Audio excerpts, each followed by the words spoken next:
Okay, so imagine you're an archaeologist, right? Back in the 1950s. You're digging in a cave near the Dead Sea. Sounds exciting. It is. You've already found incredible things, scrolls, fragments of ancient texts, the real deal. But then, tucked away in a little niche, you find something totally unexpected. Okay, I'm intrigued. What is it? It's a scroll, but not like the others. This one, made entirely of copper. A copper scroll. That's pretty unusual. It's more than unusual. It's unique. It's the copper scroll, and it's completely different from anything else found among the Dead Sea Scrolls. So, unlike the other Dead Sea Scrolls, which were often found by Bedouins, this one was discovered by archaeologists, right? Exactly, a proper archaeological dig. So we know exactly where it came from and how it was found. Well, you'd think so, wouldn't you? But actually, the records from the excavation aren't as detailed as we'd like. Oh, that's frustrating. It is. There's still some mystery surrounding its exact location within the cave. But what we do know for sure is that this scroll is made of 99% pure copper. Wow, 99%. That's incredible. It must have taken some serious skill and resources to create something like that. Absolutely. That level of purity suggests a level of knowledge and access to resources that wasn't exactly common. It really makes you wonder why they went to such lengths to create this document. It does. And get this, instead of being written with ink, the text was actually pressed into the soft copper using tools. So, like, engraved? Exactly. They used 3 different tools, 2 straight ones and a curved one. Wow. And the writing itself, what's that like? Well, it's written in a later form of Hebrew than what we see in the other Dead Sea Scrolls. Interesting. Any other quirks? It has some Greek influences and even some unusual spellings. So deciphering it must have been a real challenge for scholars. You can say that again. It was a long and painstaking process. So how did they even manage to read it? Okay, so the scroll was heavily oxidized and brittle. To reveal its contents, it was carefully cut into 23 strips in Manchester back in the 1950s. They cut it. They had to. I can't even imagine being the person responsible for cutting up this ancient artifact. Right.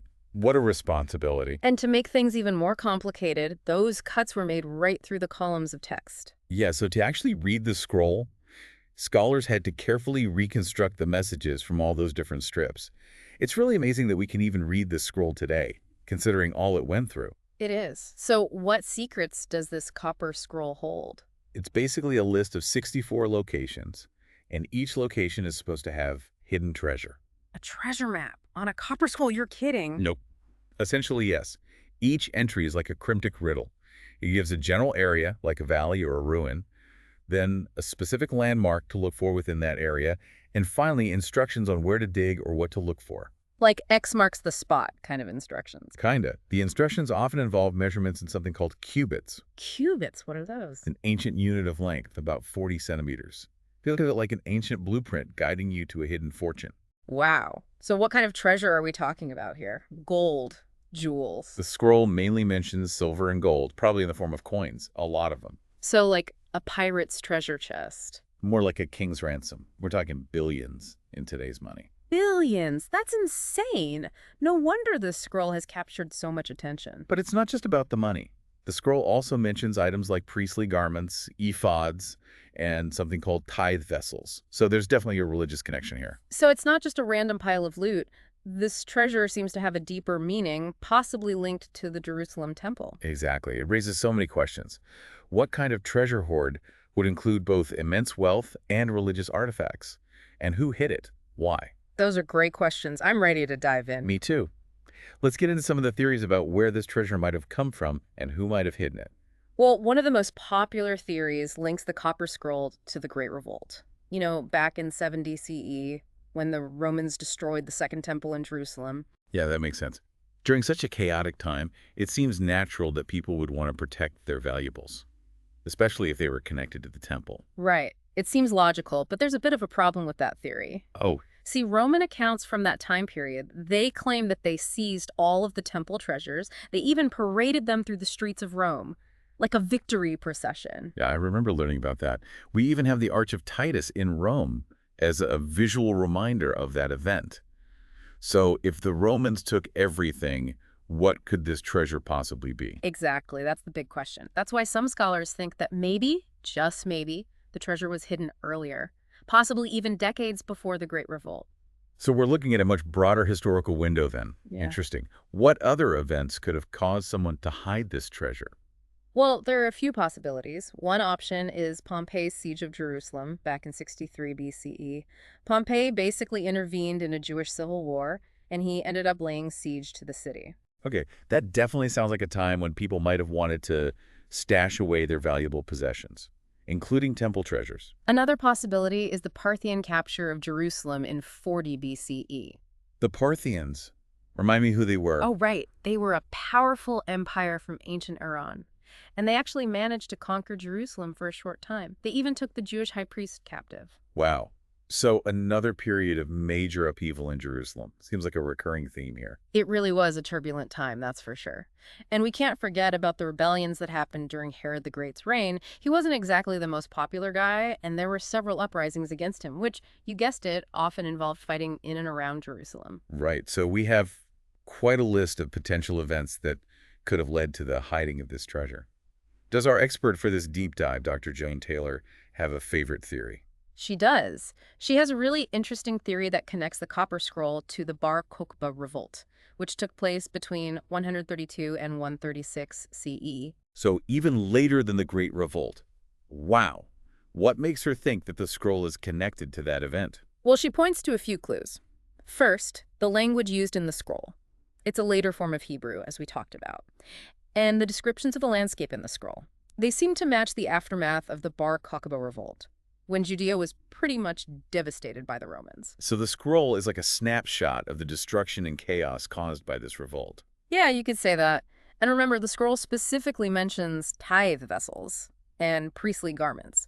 These things really suggest a strong connection to temple practices. Right. And we know that even after the Second Temple was destroyed, some priestly families continued to practice certain temple rituals and traditions. Especially in places like Jericho, yeah.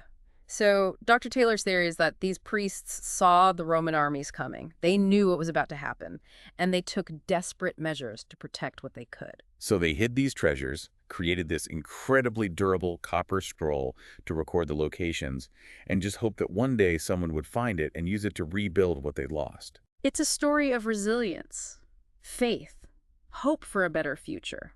It's pretty powerful. I could definitely see why that theory is so compelling. It's like a testament to the human spirit's ability to hold on to hope, even when things are at their worst. Absolutely. It also reminds us that history isn't just about these grand narratives and powerful empires. It's about the stories of everyday people trying to survive, trying to make sense of the world, trying to protect what they value. Makes you think about the people who actually created this scroll. What were they thinking? What were they feeling as they hid these treasures and basically entrusted their location to this cryptic document? I know. It's hard to imagine the weight of responsibility they must have felt. They were carrying the hopes of their entire community on their shoulders. And the faith they must have had, the faith that someone, someday, would be able to decipher the scroll's secrets and use them to rebuild what had been destroyed. It's amazing. It really is a testament to the endurance of belief, the human spirit. But it does make you wonder, if this theory is right, why hasn't anyone found this treasure yet? People have been searching for it for decades, right? We're right. But don't forget, we're talking about treasure that was supposedly hidden almost 2,000 years ago in a region that's seen countless earthquakes, wars, all kinds of upheaval. Oh yeah, good point. The landscape must have changed drastically over time. Exactly. And those instructions on the scroll are incredibly cryptic.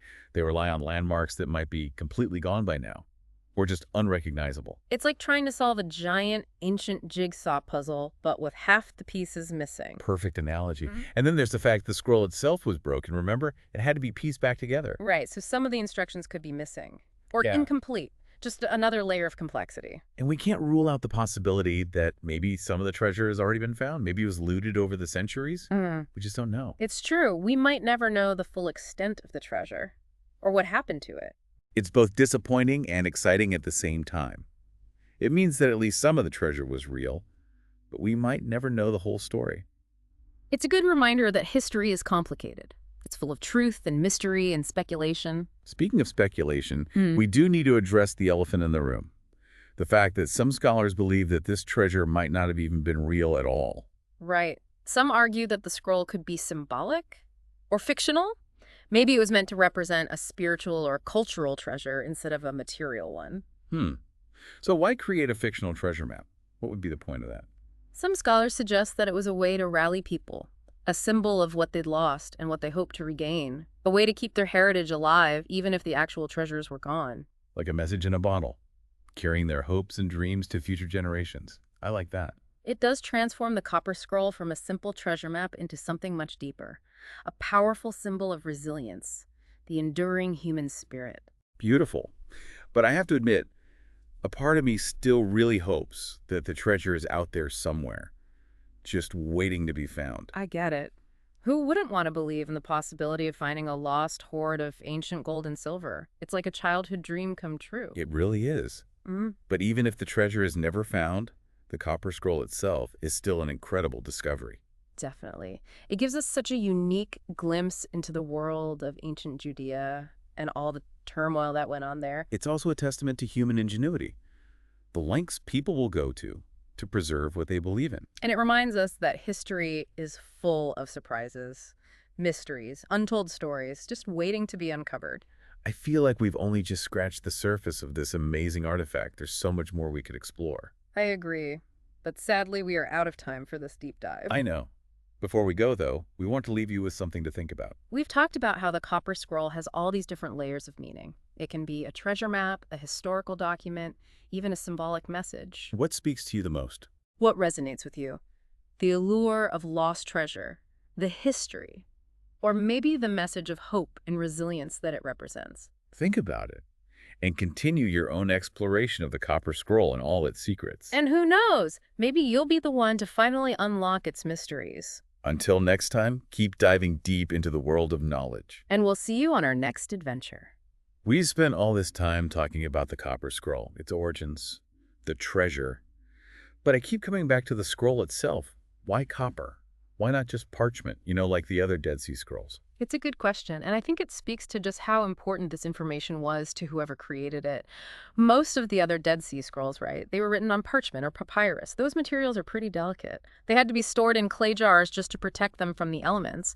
But copper's durable. It's like they wanted to make sure this scroll would survive, no matter what. Exactly. And not just any copper either. Remember, Dr. Taylor told us it's almost pure copper, like 99% pure, with just a tiny bit of tin. And that level of purity, that must have taken some serious effort. It wasn't just about being practical. It was almost like a statement. Like they were saying, this is important, this needs to last. Absolutely. They were definitely thinking long-term, especially given the historical context, the Roman threat, the turmoil in the region. It makes sense that they would want to preserve this information for as long as possible. And it makes you wonder about the process of creating it. I mean, they didn't have fancy engraving tools back then, did they? No way. They basically used simple tools. They pressed the letters into the soft copper, 2 straight tools, and a curved one. It was a pretty rudimentary process. And remember those unusual spellings, the inconsistencies in the writing. It definitely didn't seem like the work of a professional scribe. Right. Like they were working quickly, maybe even in secret. Racing against time to get this information down before it was too late. It's amazing, isn't it? It just adds another layer of mystery to the whole thing. And it reminds us that this isn't just some ancient legend. We're talking about real people making difficult choices in really extraordinary circumstances. Trying to protect what they held sacred, whether it was actual treasure or something more symbolic, a representation of their heritage. It's powerful. It really is. And they entrusted all of that to this Copper Scroll, this one-of-a-kind artifact. And it's an artifact that continues to fascinate us all these centuries later. It's a reminder that the past is full of mysteries. And that sometimes the most unexpected discoveries can teach us the most about ourselves, about what it means to be human. Well, that brings us to the end of our deep dive into the Copper Scroll. I know. Time flies when you're exploring ancient mysteries. It really does. We hope you enjoy this journey into the world of ancient secrets and historical enigmas. And maybe, just maybe, this episode has inspired you to do a little digging of your own, to explore the Copper Scroll further, to uncover its hidden meanings. And if not, well, we hope it's at least sparked your curiosity, made you think about the past in a new way. That's what we love to do here on The Deep Dive. So, until next time, keep exploring, keep questioning, and keep diving deep into the world of knowledge. See you on our next adventure.